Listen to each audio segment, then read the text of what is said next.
ಹೇಳ್ತಾ ಇದ್ದಾರೆ. ಯದಾ ಸಭಾಯಾಂ ಗುರುದೇವದೇವ್ಯಾಃ ಕೇಶಾಭಿಮರ್ಶಂ ಸುತಕರ್ಮಗರ್ಹ್ಯಂ ನವಾಯಾಮಾಸನತಃ ತುಷಾಯ ವಸ್ತ್ರೇಣರಂತ್ಯಾಃ ಕುಟುಂಬುಮಾನಿ. ತಾಯಿ ದ್ರೌಪದಿ ದೇವಿಯರಿಗೆ ಕುಲವಧು ಸಾಮಾನ್ಯರು ಮಾಡದೇ ಇರತಕ್ಕಂತಹ ಅಪರಾಧವನ್ನು ತನ್ನ ಎದುರಿಗೆ ಈ ಕಾರ್ಯ ದುಷ್ಟರಾದ ಮಕ್ಕಳಾದ ಪಾಪಿಗಳು ಮಾಡ್ತಾ ಇದ್ದಾಗ ನಾವು ಆಲಯ ಮಾಸ ಅದು ಎಂಥದ್ದು, ಪರಮಾತ್ಮನಿಗೆ ಅರ್ಪಿತವಾದ ಶ್ರೀಗಂಧವನ್ನು ಧಾರಣ ಮಾಡಿರತಕ್ಕಂತಹ ಶ್ರೀ ದ್ರೌಪದಿ ದೇವಿಯರ ಆ ಕಂಠದಲ್ಲಿದ್ದ ಗಂಧ ಕಣ್ಣೀರಿನಿಂದ ತೋರಿದು ಪ್ರವಾಹದಿಂದ ಹರಿದು ಹೋಗ್ತಾ ಇದ್ದು ಕೂಡ ಅದರ ಜ್ಞಾನ ಬರ್ತಾ ಇದ್ದು ಕೂಡ ಬೇಡ ಅಂತ ಹೇಳಿದಂತೆ ತನ್ನ ಮಕ್ಕಳಿಗೆ ಇನ್ನೆಂತಹ ಉತ್ಕೃಷ್ಟವಾದ ಕೆಟ್ಟ ಮೋಹ ಇನ್ನೆಷ್ಟು ಸಹಿಸಿಕೊಂಡಿರಬೇಡ. ಅತಿ ಕ್ಲೇಶ ಪಡುತ್ತಿರು ಇದರ ಭೀಷ್ಮಾದಿಗಳು ಸಂತೋಷವಾಗಿ ಕೊಳ್ಳಿಲ್ಲ ಅಲ್ಲಿ. ಅದಕ್ಕೆ ಪರಮಾತ್ಮ ಅವರಿಗೆ ಅನುಗ್ರಹ ಮಾಡ್ದ. ಪಾಪಿಗಳ ಸಹವಾಸದಲ್ಲಿ ಬಿಟ್ಟು ಬರಬೇಕಿತ್ತಲ್ಲ ಅಂತಂದರೆ ಧರ್ಮ ಅನ್ನದ ಋಣ ಭಗವತ್ ಸಂಕಲ್ಪ ಅವರನ್ನು ಆ ರೀತಿಯಾಗಿ ಅಡ್ಡ ಹಾಕಿಕೊಂಡು ಬಿಟ್ಟು ಬರಂಗಿಲ್ಲ, ಧರ್ಮ ತ್ಯಾಗ ಮಾಡಂಗಿಲ್ಲ. ದೊಡ್ಡವರಿಗೆ ಅವಮಾನ ಆಗ್ತಿದೆಯಲ್ಲ ಮಾಡಬಹುದಾ ಅಂತಂದರೆ ಅಷ್ಟು ಕ್ಲಿಷ್ಟವಾದದ್ದು ಅನ್ನದ ಋಣ ಅಂತ ಹೇಳ್ತಿದ್ದಾರೆ. ಅದಕ್ಕೆ ಒಬ್ಬರಲ್ಲಿ ಅನ್ನ ತಿನ್ನಬಾರದು, ತಿಂತಂದರೆ ಅವರ ಪಾಪವನ್ನು ತಿಂದಂತೆ. ಅದಕ್ಕೆ ಒಂದು ಶಾಸ್ತ್ರ ಹೇಳ್ತಾ ಇದೆ, ಯಾಕೆ ಶ್ರೋತ್ರೇ ಜಲಂ ಪಿಬೇತ್. ಹೋಗೋದಕ್ಕೆ ಯಾಚನೆ ಮಾಡಿ ಶ್ರೋತ್ರೇನಂತೆ ಅನ್ನವನ್ನು ಯಾಚನೆ ಮಾಡಿ ತಿನ್ನಬೇಕು. ಸಿಗಲಿಲ್ಲ ನೀರು ಕುಡ್ಕೊಂಡಿರು, ಅನ್ನ ತಿನ್ನಬೇಡ, ಮತ್ತೆ ಅನ್ನ ಹುಟ್ಟಬೇಕಾಗುತ್ತೆ. ಆ ಪಾಪವನ್ನು ತಿನ್ನಂತೆ ಬುದ್ಧತೆ ಪಾಪ ಏಪತ್ಯಾತ್ಮಕಾರಣ. ಅದಕ್ಕೆ ತಾಮಸಾಂತ ಸಂಗೇನ ತಾಮಸಾರಂತ ಸಂಗತೆ ತಾಮಸಾಂತ ಸ್ವಭಾವೇನ ತಮೋವೃತ್ತಿ ಪ್ರಜಾಯತೆ ಅಂತ ಯೋಗ್ಯವಾಗೇ ಬಿಳಿ ಬಟ್ಟೆ ಶುದ್ಧವಾಗಿದೆ, ಒಂದು ಸಣ್ಣ ಮಸಿ ಅಂಟುಬಿಡ್ತು ಅಂತಂದರೆ ಅದರ ಗುಣ ಹೋಗ್ತಿದ್ದಾರೆ. ಹಾಗೆ ಶುದ್ಧ ಸಾತ್ವಿಕರಾದವರು ದೂರದಿಂದ ಇರಬೇಕಂತೆ ದುಷ್ಟ ಸಹವಾಸದಿಂದ. ನಗುರಿಯ ಪ್ರಸಿದ್ಧ ಸತ್ಯ ಮನಸ್ಸಿಗೆ ಕೆಳವರ್ತಿದೆ. ಮನಸ್ಸನ್ನು ನಂಬಿ ನಾನು ದೃಢವಾಗಿದ್ದೇನೆ, ನಾನು ಮನೋದಾದ್ಯ ಚೆನ್ನಾಗಿದೆ, ಇಂದ್ರಿಯ ದಾದ್ಯ ಚೆನ್ನಾಗಿದೆ ಅಂತ ದುಷ್ಟ ಸಹವಾಸ ಮಾಡಬೇಡಿ ಅಂತ ಭಾರತ ಹೇಳ್ತಾರೆ. ಅದಕ್ಕಾಗಿ ಆದ್ರೇನಾಯಿತು, ಇಂತಹ ದುಷ್ಟ ಪ್ರಸಂಗಗಳನ್ನು ನೋಡಿ ಕೂಡ ಅನುಭವಿಸ್ತಕ್ಕಂತಹ ಸಂತವನ್ನು ನಾವು ಪಡೆಯಬೇಕಾಗುತ್ತೆ. ಅದಕ್ಕೆ ವಿದುರರು ಭೀಷ್ಮಾಚಾರ್ಯರಿದ್ದರೂ ಕೂಡ ಈ ಪ್ರಸಂಗವನ್ನು ತಡೆಯಲಿಕ್ಕೆ ಬೇಡ ಅಂತ ತಿಳಿಬಾರಲ್ಲ, ರಾಜನ ವಿರುದ್ಧ ಹೋಗುತ್ತಾಗ್ತಾ ಇಲ್ಲ. ಆ ರೀತಿಯಾಗಿ ಚತುರ್ಥ ಸ್ಕಂದದಲ್ಲಿ ಸತ್ಯದೇವಿ ಹೇಳ್ತಾರೆ, ದೊಡ್ಡವರನ್ನಿಂದ ಆದಾಗ ಜಾಗ ಬಿಟ್ಟು ಬರಬೇಕು, ನಾಲಿಗೆ ಕತ್ತರಿಸಬೇಕು.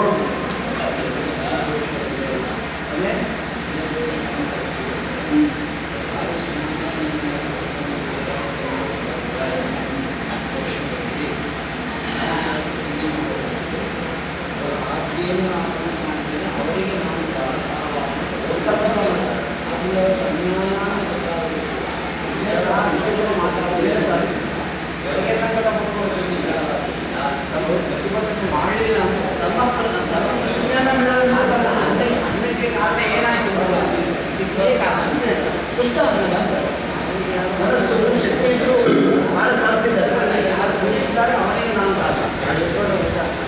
ಅದೇ ಸ್ವಾಮಿ ಪ್ರತಿಜ್ಞೆ ಮಾಡಿದ್ದೇ ದುಃಖದ ಕಾರಣ ಅಂತ. ಪ್ರತಿಜ್ಞಾನಂದರೆ ಅನ್ನ ಸಿಟ್ಟಲ್ಲ, ಆದೋಷವೂ ಸೇರಿಕೊಳ್ತಾರೆ. ಪ್ರತಿಜ್ಞೆಯ ಜೊತೆಗೆ ದುಷ್ಟನ್ನೂ ಕೆಲಸ ಮಾಡ್ಕೊಳ್ತಾರೆ. ಆ ರೀತಿಯಾಗಿ ದುಷ್ಟ ಸಹವಾಸದಿಂದ ದೂರ ಇರಬೇಕು. ಶ್ರೀ ಭರತರ ವಿಚಾರದಲ್ಲಿ ಹೇಳಿದಾಗ ನಕುರ್ಯ ಕರ್ಸಿದ ಸತ್ಯಂ ಮನಸ್ಸಿಕ್ಷಣವಸ್ಥಿತೆ. ಯಾಕೆ ಅಂತಂದರೆ ನಮ್ಮ ಮನಸ್ಸು ಚಂಚಲ, ಅತ್ಯಂತ ಚಂಚಲವಾಗಿರ್ತಕ್ಕಂಥದ್ದು, ದುರ್ಬಲವಾಗಿರ್ತಕ್ಕಂಥದ್ದು. ಅದು ಎಷ್ಟು ಕಷ್ಟಪಟ್ಟು ಕೂಡ ವಶದಲ್ಲಿ ಇರೋದಿಲ್ಲ. ಅದಕ್ಕೆ ಸಜ್ಜನ ಸಹವಾಸದಲ್ಲಿ ಇದ್ದು ಸಾಧನೆ ಮಾಡಬೇಕು ಅಂತ ಇದೊಂದು ಕಾರಣ. ಅವರಿಗೆ ಆ ವಿದುರರು ತೀರ್ಥಯಾತ್ರೆ ಹೋಗಲಿಕ್ಕೆ ಮತ್ತೊಂದು ಕಾರಣ. ಯದಾ ಪ್ರಯತ್ನಭಾಯ ಧರ್ಮೇಣ ಸತ್ಯಾವಲಂಬಸ್ಯ ವನಾಗತಸ್ಯ ನೇಹಾಸತೋದಾತ್ಸಮೇಹದಾಯಂ ತಮೋಜುಷಾಢೋದಜಾತಶತ್ರು. ಅಧರ್ಮದಿಂದ ದ್ಯೂತವ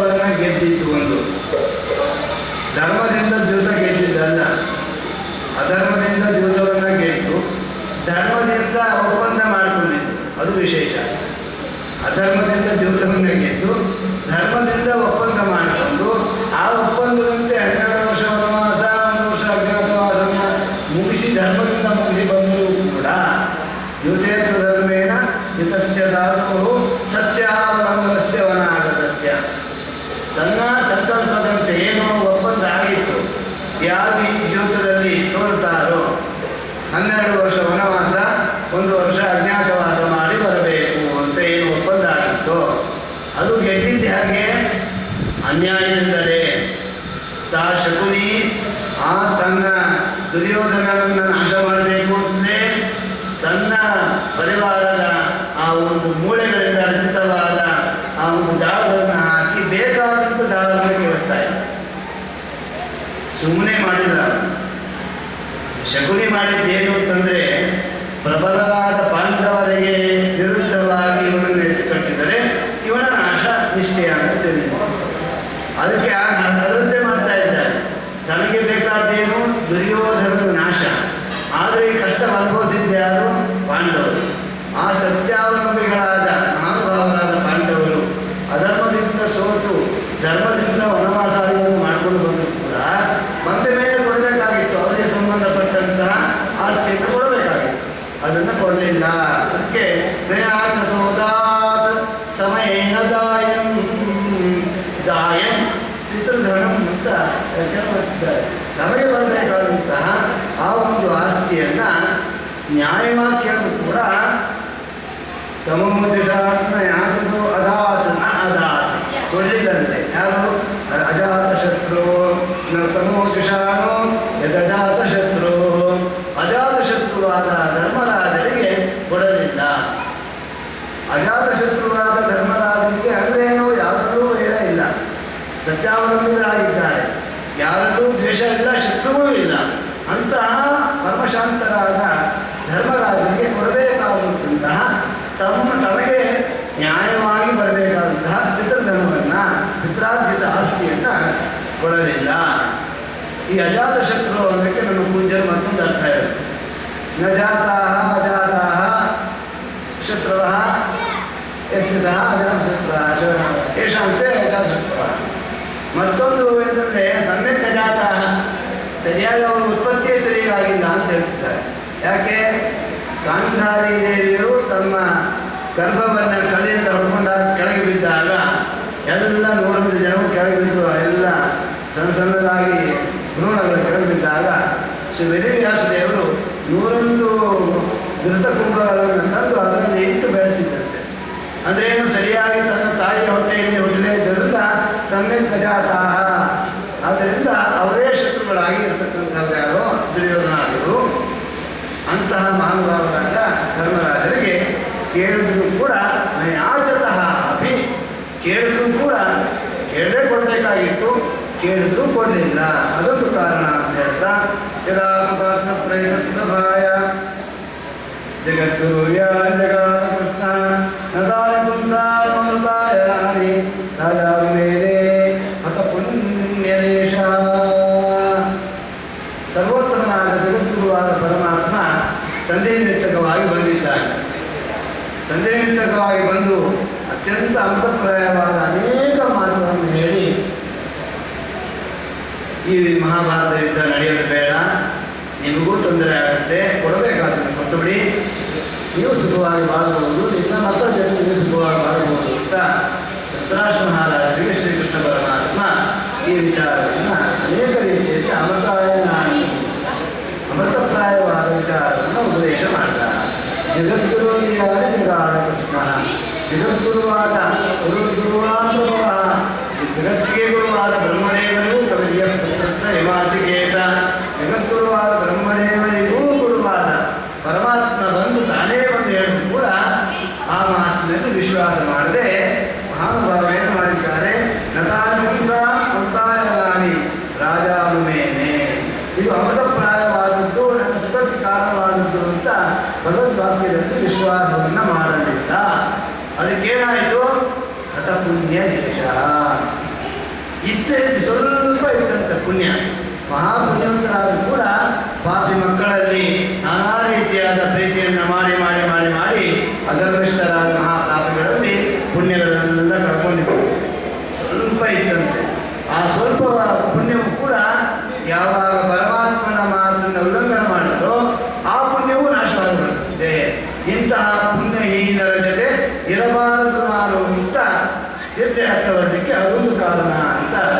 ಶ್ರೀ ಭಾಗವತ ಅರ್ಪಣೆ ಮಾಡ್ತಾ ಇದೆ. ಅಜಾತಶತ್ರು ಪ್ರತಿಷ್ಠ ಮಂತ್ರಾಯ ಕೃಷ್ಣ ಭೂವದೇನ.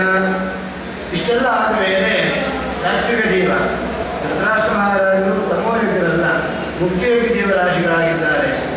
ಯಾವಾಗ ಭಗವಂತನ ಮಾತಿನಲ್ಲಿ ವಿಶ್ವಾಸವನ್ನು ಮಾಡಲಿಲ್ಲ, ಅದರ ಪರಿಣಾಮ ಜ್ಞಾನ ಗೊತ್ತಾಗಿದೆ. ಇನ್ನು ನನಗೆ ಕ್ಷೇಮ ಇಲ್ಲ ಅಂತ ಗೊತ್ತಾಯಿತು, ಒಳಗೆ ನಡಕ ಶುರು ಆಯಿತಂತೆ. ಏನಾದರೂ ಮಾಡಿ ಈ ಯುದ್ಧವನ್ನು ನಿಲ್ಲಿಸಬೇಕು ಅನ್ನೋ ಉದ್ದೇಶದಿಂದ ಮಹಾಜ್ಞಾನಿಗಳಾದ ತಮ್ಮ ತಮ್ಮಂದಿರನ್ನು ವಿದುರರನ್ನು ಕರೆದರಂತೆ. ಅಪ್ಪ ವಿದುರ, ಯಾವುದೇ ರೀತಿಯಿಂದಾಗಲಿ ಈ ಮಹಾಭಾರತ ಯುದ್ಧವನ್ನು ನಿಲ್ಲಿಸಿಬಿಡು, ಅದಕ್ಕೇನಾದರೂ ಉಪಾಯವನ್ನು ಹೇಳು ಅಂತ ವಿಚಾರಕ್ಕಾಗಿ ಕಳಿಸಿದಾಗ ಇವರಾಗಿ ಹೋಗಲಿಲ್ಲ. ನೋಡ್ರಿ ಪಾಪ, ಕೆಲವರು ಸ್ವಭಾವ, ಕೆಲವರ ಜಾತಕ ಹೇಗಿರುತ್ತೆ ಅಂತಂದರೆ ಸುಮ್ಮನೆ ಹೋಗ್ತಿರ್ತಾರೆ, ಅವ್ರನ್ನೇ ಕರೀತಾರೆ ಸಹಾಯಕ್ಕಾಗಿ, ತಿರ್ಗಿ ಅವ್ರಿಗೆ ದುಃಖ ಕೊಟ್ಟು ಕಳಿಸ್ತಾರೆ, ಅವಮಾನ ಮಾಡಿ ಕಳಿಸ್ತಾರೆ, ಸಂಕಟ ಕೊಟ್ಟು ಕಳಿಸ್ತಾರೆ. ಅದೇ ರೀತಿ ಇಲ್ಲಿ ಕೂಡ ಮಹಾನುಭಾವರು ಅವರು ಮಾಡೋರಿದ್ದಾರೆ. ವಿದುರರು ಇವರ ಸ್ವರೂಪ ಜ್ಞಾನವೇ ಎಷ್ಟು, ಇವರ ಯೋಗ್ಯತೆ ಎಷ್ಟು ಅಂತ ಬಿಟ್ಟುಬಿಟ್ಟಿದ್ದಾರೆ, ಹೋಗಲಿಲ್ಲ. ಪರಮಾತ್ಮನ ಮಾತನ್ನೇ ಕೇಳದೇ ಮೇಲೆ ನನ್ನ ಮಾತನ್ನೇನು ಕೇಳ್ತಾರೆ ಅಂತ ದೂರ ಇದ್ದುಬಿಟ್ಟಿದ್ದಾರೆ. ಆ ಸಮಯದಲ್ಲಿ ಆದರೂ ಒಂದು ವಿಶ್ವಾಸ, ಧೃತರಾಷ್ಟ್ರ ಏನಾದರೂ ಒಂದು ಉಪಾಯ ವಿದುರರಿಂದ ಸಿಗಬಹುದೇನೋ, ಸಿಕ್ಕರೆ ನನ್ನ ಮಕ್ಕಳು ಸುಖವಾಗಿ ಬಾಳ್ತಾರೆ, ನನ್ನ ಮಕ್ಕಳು ಸುಖವಾಗಿ ಬಾಳ್ತಾರೆ ಅಂತ. ಪಾಂಡವರಿಗೆ ಸುಖ ಆಗುತ್ತೆ ಅಂತಲ್ಲ, ಪಾಂಡವರಿಗೆ ರಾಜ್ಯ ಕೊಡ್ತೇನೆ ಅಂತ ಅಲ್ಲ, ನನ್ನ ಮಕ್ಕಳು ಸುಖವಾಗಿ ಬಾಳ್ತಾರೆ ಅಂತ ಒಂದು ಆಶಾ ಕಿರಣ ಇದೆ ಅಂತ. ಅದಕ್ಕಾಗಿ ತಮ್ಮ ಸ್ವಾರ್ಥಕ್ಕಾಗಿ ಕರೀತಾ ಇದ್ದಾರೆ ಮಹಾನುಭಾವರಾದ ವಿದುರರನ್ನು.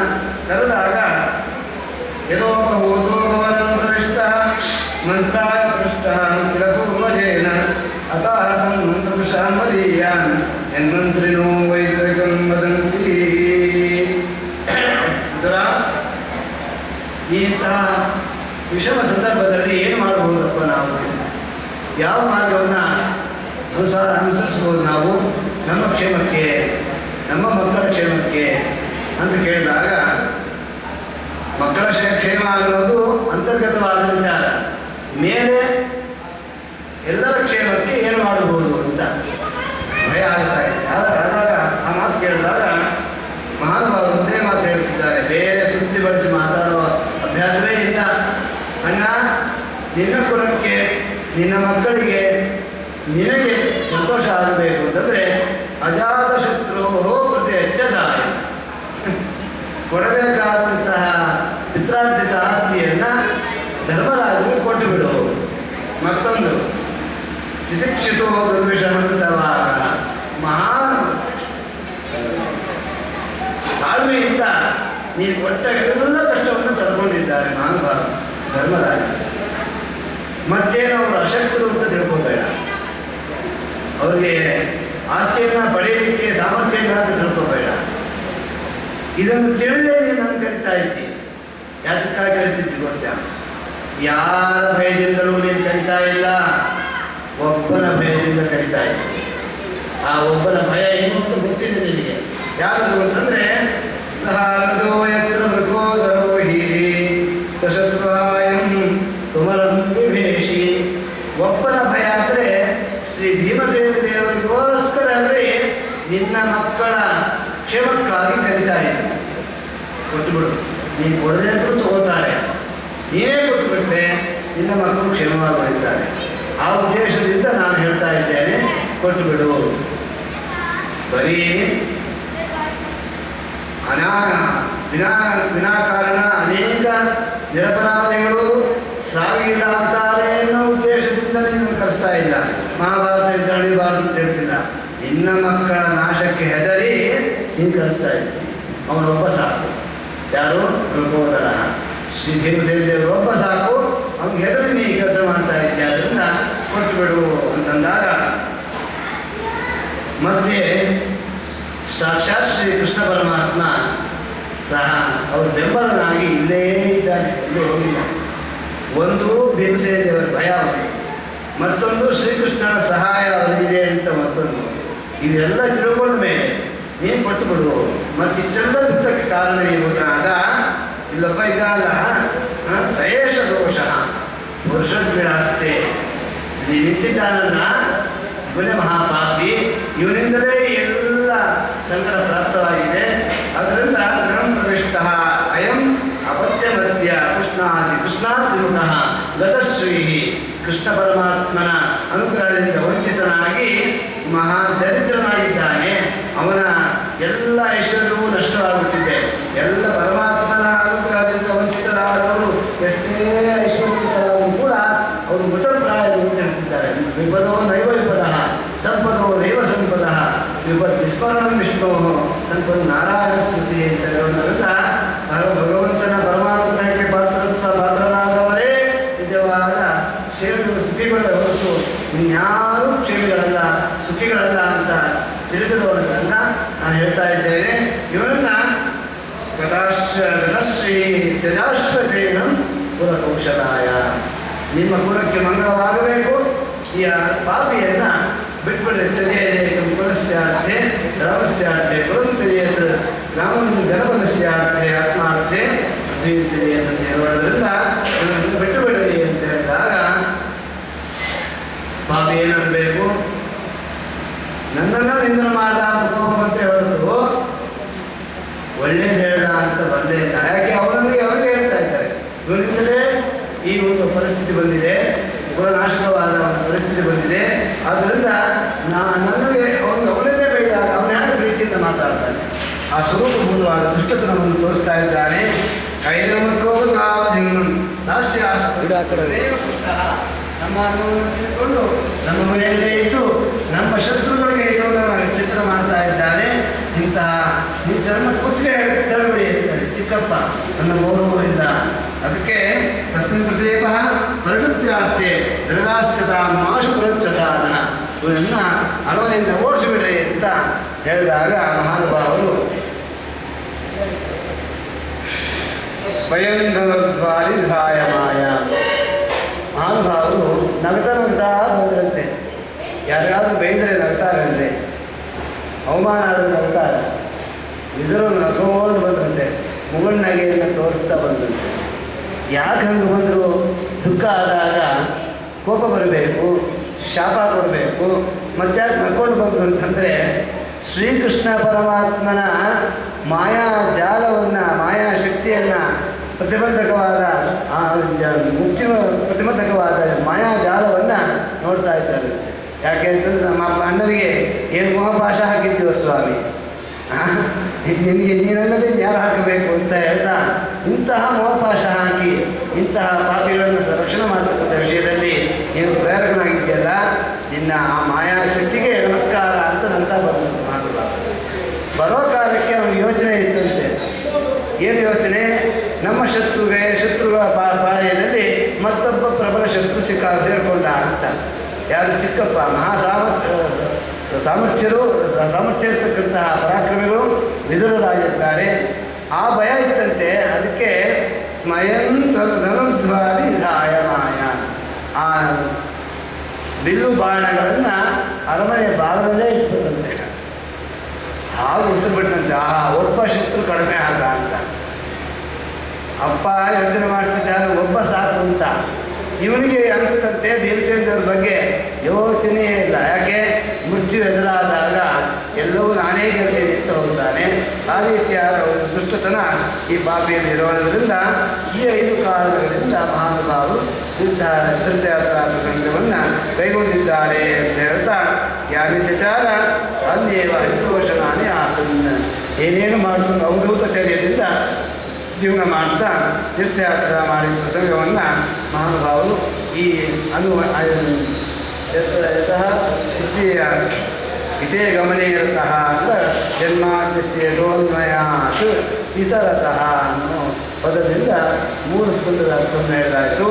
ಇನ್ನು 4ನೇ ಸ್ಕಂದದ ಅರ್ಥವನ್ನು ಅರ್ಥೇಷು ಅಭಿಜ್ಞ ಅಂತ ಹೇಳ್ತಿದ್ದಾರೆ. ಅರ್ಥೇಷು ಅಭಿಜ್ಞ ಅನ್ನೋ ಪದದಿಂದ 4ನೇ ಸ್ಕಂದ ಅರ್ಥವನ್ನು ಹೇಳ್ತಾ, ಏನು ಅರ್ಥೇಷು ಅಭಿಜ್ಞ ಅಂತಂದರೆ ಸರ್ವಜ್ಞತ್ವಾದ ಲಕ್ಷಣಗಳನ್ನು ಸೂಚನೆ ಮಾಡ್ತಾ ಇದ್ದಾರೆ. ಸರ್ವಜ್ಞ ಅಂತಂದರೆ ಏನು? ಸರ್ವಂ ಜ್ಞಾನ. ಎಸ್ ಸರ್ವಜ್ಞ ಸ ಸರ್ವವಿದ್, ಎಲ್ಲವನ್ನು ತಿಳಿದವನು ಯಾರಿದ್ದಾರೋ ಅವನು ಸರ್ವಜ್ಞ. ಅಭಿಜ್ಞ ಅಂದರೆ ಅಭಿಜ್ಞ ಸರ್ವತಃ ಅಶೇಷಾಕಾರೇಣ ಜಾನಾತಿ ಸ್ವಾತಂತ್ರ್ಯೇನ ಜಾನಾತಿ. ಮತ್ತೊಬ್ಬರ ಅಪೇಕ್ಷೆ ಇಲ್ಲದೆ ಎಲ್ಲವನ್ನ ತಿಳಿದವನು ಯಾರಿದ್ದಾರೋ ಅವನು ಸರ್ವಜ್ಞ ಅಂತ ಅನಿಸುತ್ತೆ. ಅಂತಹ ಭಗವಂತನಿಗೆ ಅರ್ಥೇಶು ಅಭಿಜ್ಞ, ಅರ್ಥೇಶು ಘಟಪಟಾದಿಷು ಅಂತ ಇದೆ. ಈ ಚೇತನ ಜಡಚೇತನಾತ್ಮಕವಾದ ಜಗತ್ತಿನ ವಿಷಯದಲ್ಲಿ ಎಲ್ಲ ಜ್ಞಾನವನ್ನು ಹೊಂದಿದವನು ಭಗವಂತ. ಅದಕ್ಕೆ ಅರ್ಥೇಶವಃ ಶ್ರೀ ಧ್ರುವಾದಯ ಅರ್ಥಾವಿಷವನ್ನು ಶಿಲಾಷ್ಟಬಿಲ್ಲ ಅಂತ ಬೇಕಾದಷ್ಟು ಜೀವರಾಶಿಗಳು ಭಗವಂತನ ಸೇವೆಗಾಗಿ ಸೇವೆ ಮಾಡಿ ನಾನಾ ರೀತಿಯಾದ ವಿಚಾರವನ್ನು ಅಪೇಕ್ಷೆ ಪಡ್ತಾರೆ. ಆ ಅಪೇಕ್ಷೆ ಪಡ್ತಕ್ಕಂಥವರು ಎಲ್ಲ ಇದ್ದಾರೆ. ಅದರಲ್ಲಿ ಮಹಾನುಭಾವರಾದ ಧ್ರುವರಾಜರ ವಿಚಾರವನ್ನು ಸ್ವೀಕಾರ ಮಾಡ್ತಾ ಇದ್ದಾರೆ. ಧ್ರುವರಾಜರ ಜನ್ಮ ಎಲ್ಲಿ? ಉತ್ಥಾನಪಾದರಾಜರಲ್ಲಿ, ಸುನೀತಿ ದೇವಿಯರಲ್ಲಿ. ಅವರು ಸಾಮಾನ್ಯರಲ್ಲ. ಯಾಕೆ? ಬ್ರಹ್ಮದೇವರ ಮೊಮ್ಮಕ್ಕಳು, ಮರಿಮಕ್ಕಳ ಮಹಾನುಭಾವರು ಧ್ರುವರಾಜರು. ಮೊಮ್ಮಕ್ಕಳು ಬ್ರಹ್ಮದೇವರ ಮಕ್ಕಳು ಸ್ವಾಮಿಭೌಮರು, ಸ್ವಾಮಿಭೌಮರು ಪ್ರಯುಕ್ತರಾಜರು, ಉತ್ಥಾನಪಾದರಾಜರು. ಅವರ ಮಕ್ಕಳೇ ಧ್ರುವರಾಜರಾಗಿದ್ದಾರೆ. ಮರಿಮಕ್ಕಳಾಗಿರ್ತಕ್ಕಂತಹ ಮಹಾನುಭಾವರಿಗೆ ಉತ್ಥಾನಪಾದರಾಜರು ಮಹಾಭಾಗವತೋತ್ತಮರೇ. ಅಂತಹ ಭಾಗವತೋತ್ತಮರಾದರೂ ಕೂಡ 5 ವರ್ಷಗಳ ಕಾಲ ತನ್ನ ಹೆಂಡತಿ ಬಗ್ಗೆ, ಮಕ್ಕಳ ಬಗ್ಗೆ ಗಮನವೇ ಇಲ್ಲ ಅಂತಂದರೆ ಇದಕ್ಕಿಂತ ದೇವರ ಬಂಧಕ ಶಕ್ತಿಯನ್ನು ಏನಂತ ಚಿಂತನೆ ಮಾಡೋದು? ನಮ್ಮ ಕಷ್ಟ ದೊಡ್ಡದು ಅಂತ ನಾವು ಹೇಳ್ಕೊತೀವಲ್ಲ, ಅಂತಹ ಮಹಾರಾಣಿ ಸಾಮಾನ್ಯರಲ್ಲ. ಸುನೀತಿಯವರು ಧರ್ಮಿಷ್ಠರು, ಸದಾರ್ಥ ಸಂಪದರು, ಉದ್ಯೋಗಿ ದೇವರಾಶಿ, ಧರ್ಮಪತ್ನಿ ಆಗಿದ್ದರೂ ಕೂಡ 5 ವರ್ಷಗಳ ಕಾಲ ರಾಜರ ಸಮಾಗಮ ಆಗಿಲ್ಲ ಅಂದಮೇಲೆ ಇನ್ನು ಅವರ ಪ್ರಾರಬ್ಧ ಕರ್ಮ ಎಂತಾಯಿತು? ಇಷ್ಟಾದರೂ ಕೂಡ ಯಾರನ್ನು ನಿಂದನೆ ಮಾಡಿಲ್ಲ, ಯಾರನ್ನು ದ್ವೇಷ ಮಾಡಿಲ್ಲ. ಆದರೆ ಒಂದು ದಿವಸ ಮಹಾನುಭಾವರು ಧ್ರುವರಾಜರು ಅರಮನೆಗೆ ದಯಮಾಡಿಸಿ ಅಪ್ಪನ ತೊಡೆ ಕೊಡಬೇಕು ಅಂತ ಆ ಪ್ರಸಂಗ ಬಂದಾಗ ಕಠಿಣ ಮಾತುಗಳನ್ನು ಕೇಳಿದ. ತನ್ನ ಚಿಕ್ಕಮ್ಮನ ಕಠಿಣ ಮಾತುಗಳಿಂದ ಮನಸ್ಸಿಗೆ ಬೇಜಾರಾಯಿತಂತೆ. ಏನಂತ ಹೇಳ್ತಾರೆ? ಆತ್ಮಾನಂ ಸಾಧೆಯ ಮೇ ಗರ್ಭೆ, ನನ್ನ ಹೊಟ್ಟೆಯಲ್ಲಿ ಹುಟ್ಟಿದ ಮೇಲೆ ನಿನಗೆ ನಿಮ್ಮಪ್ಪನ ತೊಡೆ ಮೇಲೆ ಕೊಡ್ತಕ್ಕಂತಹ ಯೋಗ್ಯತೆ ಬರುತ್ತೆ. ಆ ಕೆಲಸವನ್ನು ಆ ತಪಸ್ಸೆಯಿಂದ ಪರಮಾತ್ಮನ ಪ್ರಸನ್ನೀಕರಿಸಿಕೋ, ಆರಾಧನೆ ಮಾಡು. ಆರಾಧನೆ ಮಾಡಿದ ಮೇಲೆ ವರವನ್ನು ಕೇಳು. ಏನು ವರ ಕೇಳಬೇಕು? ಮೇ ಗರ್ಭೆ ಆತ್ಮಾನಂ ಸಾಧೆಯ, ನನ್ನ ಹೊಟ್ಟೆಯಲ್ಲಿ ಹುಟ್ಟುವಂತೆ ವರವನ್ನು ಕೇಳು.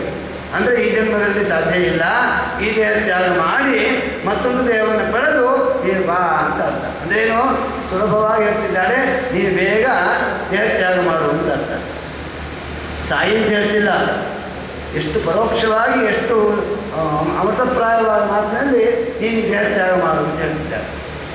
ದೇಹ ಕುತೋ ದೇಹಾಂತರಮ್ಯ ಅಂತ ದಶಮಸ್ಕಂದದಲ್ಲಿ ಬಂದಂತೆ ಬಲರಾಮದೇವರು, ಶೇಷದೇವರು ಅವತಾರ ಮಾಡೋಕ್ಕೆ 2 ಕಾಲ ದೇವಕಿ ದೇವಿಯ ಗರ್ಭವಾಸ, ರೋಹಿಣಿ ಗರ್ಭವಾಸ 2 ಒಂದೇ ಜನ್ಮದಲ್ಲಿ ಹೇಗೆ ಸಾಧ್ಯ ಅಂತ ಕೇಳಿದಾಗ ಇಲ್ಲಿ ಹೇಳ್ತಿದ್ದಾರೆ ಸಾಧ್ಯ ಇಲ್ಲ, ಅದಕ್ಕೆ ಹೇಳ್ಬಿಟ್ಟು ಬಾ ಅಂತ ಹೇಳ್ತಾರೆ. ಆರಾಧೆಯ ಆ ಪರಮಾತ್ಮನನ್ನು ಸೇವೆ ಮಾಡಿ ಬಾ ಅಂತ ಹೇಳಿದಾಗ ಬಹಳ ಸಂಕಟಪಟ್ಟು ಪರಮಾತ್ಮನ ಸೇವೆಗಾಗಿ ಹೋಗಿದ್ದಾರೆ.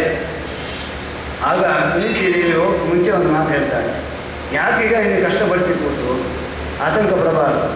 ಸುಖ ದುಃಖಕ್ಕೆ ಜ್ಞಾನಕನಾದವನು ಭಗವಂತ ಅಂದ ಮೇಲೆ ಯಾರನ್ನು ದೂಷಣ ಮಾಡೋಣ, ಯಾರಲ್ಲಿ ದ್ವೇಷ ಮಾಡೋಣ ಮಾಡಬಾರ್ದು ಅಂತ ಉಪದೇಶ ಮಾಡಿ, ಯಾರು ಪರದುಃಖದ ಸ್ವಯಮೇವ ಭುಂಕ್ತೆ ತದ್ದು, ಯಾರು ವಿನಾಕಾರಣ ನಿರಪರಾಧಿಗಳಿಗೆ ದುಃಖವನ್ನು ಕೊಡ್ತಾರೋ ಅದನ್ನು ಅವರೇ ಅನುಭವಿಸ್ತಾರೆ. ನೀ ಯಾಕೆ ಆತಂಕ ಪಡ್ತಿ, ಹೋಗಿ ಪರಮಾತ್ಮನ್ನೇ ಪ್ರಸನ್ನೀಕರಿಸಿಕೋ ಅಂತ ಕಳಿಸಿದಾಗ ಪರಮಾತ್ಮ ಪ್ರಸನ್ನನಾದ.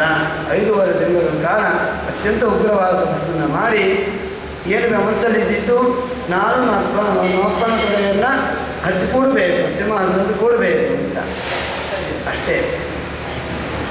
ದೇವರು ಯಾರ್ಯಾರಿಗೆ ಏನೇನು ಮಾತಿನಲ್ಲಿ, ಮನಸ್ಸಿನಲ್ಲಿ ಯಾವ ಅಭಿಪ್ರಾಯ ಕೊಡ್ತಾರೆ ಅನ್ನೋದು ನಮಗೆ ಗೊತ್ತಿಲ್ಲ. ಅದಕ್ಕೆ ಶ್ರೀ ಜಗನ್ನಾಥದಾಸರು ಹೇಳ್ತಾರೆ, ಮನದೊಳಗೆ ತಾನಿಪ್ಪ ಮನವೆಂದೆನಿಸಿಕೊಂಬನು, ಮನದ ವೃತ್ತಿಗಳನ್ನು ಅನುಸರಿಸಿ ಭೋಗಗಳನ್ನು ತಿಳಿದಲ್ಲೇ ತನಗೆ. ನಮ್ಮ ಮನಸ್ಸಿನಲ್ಲಿ ಏನಿದೆಯೋ ಅದನ್ನು ಅವನು ನೋಡ್ತಾ ಇರ್ತಾನೆ ಸಾಕ್ಷಿಯಾಗಿ.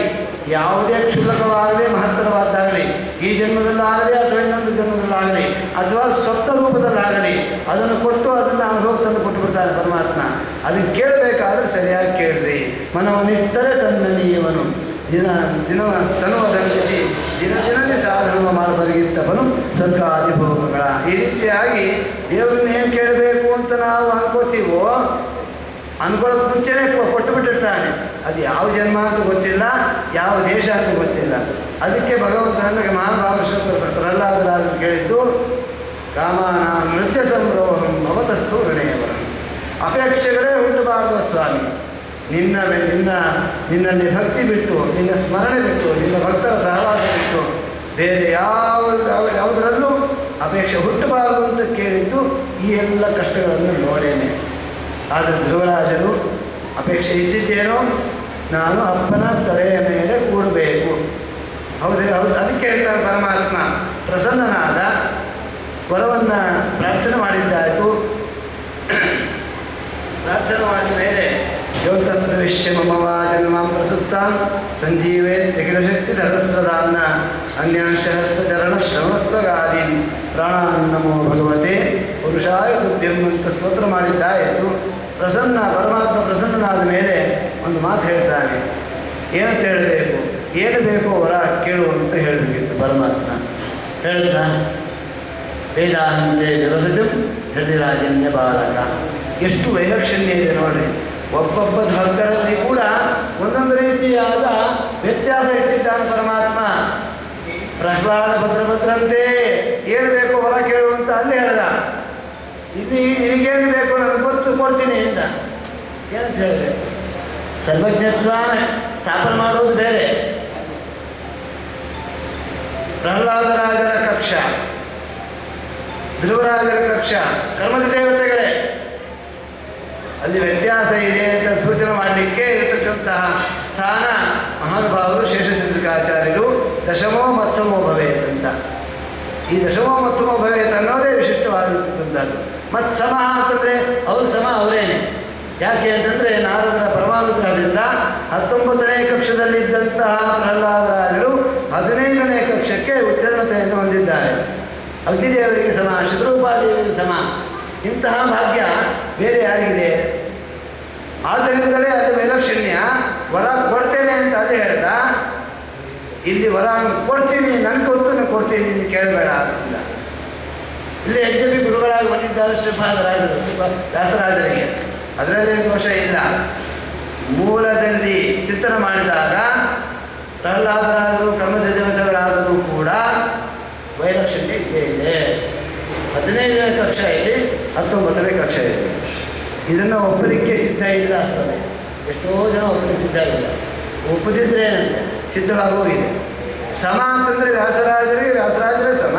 ಮತ್ಸಮೋ ಭವೇತ್ ಅಂತಂದರೆ ಮತ್ತೊಂದು ರೂಪದಿಂದ ಅವರೇ ಇಲ್ಲಿ ಅವತಾರ ಮಾಡಿದ್ದಾರೆ ಅಂತ ನಮ್ಮ ಶ್ರೀ ಪ್ರಸನ್ನದ ತೀರ್ಥರ ಒಂದು ಅವರ ಅಭಿಪ್ರಾಯ. ಅದರಂತೆ ನಮ್ಮ ಪೂಜ್ಯರು ಇವರ ಅಭಿಪ್ರಾಯವು ಅದೇ ಅಂತ ನಾನು ಅನ್ಕೊಂಡಿದ್ದೀನಿ. ಯಾಕೆ ಅಂತಂದರೆ ಇದೇ ಮೋಕ್ಷ ಸಾಧನ. ಪ್ರಮಾಣ ಎಲ್ಲಿದೆ ಅಂತಂದರೆ ಸಾಕ್ಷಾತ್ ಸಿಕ್ಕಿದೆ ದೇವತಾ ಕಕ್ಷದಲ್ಲಿ. ಕಕ್ಷ ಬದಲಾವಣೆ ಬಹಳ ಅಪರೂಪ. ಆ ಅಪರೂಪವಾದ ಒಂದು ಬದಲಾವಣೆ ಪ್ರಹ್ಲಾದರಾಜರಾಗಿದೆ. ಹಾಗಾಗಿ ಧ್ರುವರಾಜರೇ ಮಹಾನುಭಾವ. ಇಲ್ಲಿ ಅದನ್ನೇ ತಾವು ಪ್ರಹ್ಲಾದರಾಜರು ಶೋಕಪಟ್ಟಿದ್ದಿಲ್ಲ, ವರ ತಗೊಂಡ ಮೇಲೆ ದುಃಖಪಟ್ಟಿದ್ದಿಲ್ಲ. ಧ್ರುವರಾಜರು ಮುಂದೆ ಸಂಕಟ ಪಡ್ತಾರೆ. ಅಯ್ಯೋ ಪರಮಪುರುಷನಾದ ಪರಮಾತ್ಮನೇ ಬಂದಿದ್ರು ಕೂಡ ಅವನನ್ನು ಕೇಳದೆ, ಅಲ್ಪವಾದವರನ್ನು ಕೇಳದೆ ಅಂತ ಸಂಕಟ ಪಡ್ತಾರೆ. ಈ ಒಂದು ಪ್ರಸಂಗ ಪ್ರಹ್ಲಾದರಾಜರ ವಿಷಯದಲ್ಲಿ ಇಲ್ಲ. ಆದ್ದರಿಂದ ಕರ್ಮಜ ದೇವತೆಗಳಾದರೂ ಕೂಡ ಪ್ರಹ್ಲಾದರಾಜನ ಸ್ಥಾನ ವಿಶಿಷ್ಟವಾದದ್ದು ಅಂತ ಚಿಂತನೆ ಮಾಡಿ ಈ ಒಂದು ವಿಚಾರವನ್ನು ಚಿಂತನೆ ಮಾಡಬೇಕು. ಇದು ನಮ್ಮ ಪೂಜ್ಯರ ಉಪದೇಶ. ಅದರಂತೆ